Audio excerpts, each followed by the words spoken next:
Hi, my name is Kevin Hall, CEO of Global Integration. We're specialists in global working, matrix management and virtual teams.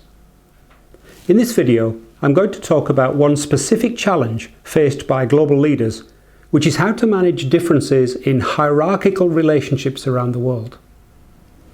Cross-cultural researchers have consistently found differences in how different cultures gain, express and manage status, and the difference in power levels between themselves and their people.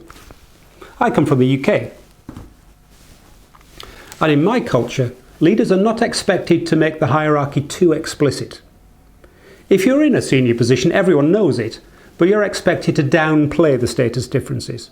If you appear to be putting yourself too far above your colleagues, this is likely to have a negative impact on motivation and lead to resistance to your leadership style.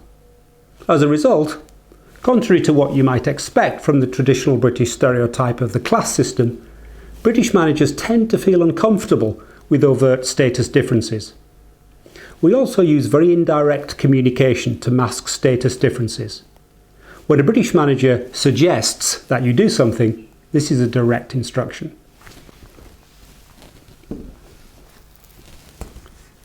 In the USA, you might expect to find lower levels of status being expressed in the workplace, as the US has traditionally had a more mobile social structure. And indeed, people expect to be treated in a similar way, irrespective of status. And communication tends to be relatively more direct than in the UK. However, one thing that we Europeans often notice in the US is that people appear to us to comply more readily with leadership instructions than in Europe. It could be that the European employment protection makes us a bit more likely to challenge our bosses.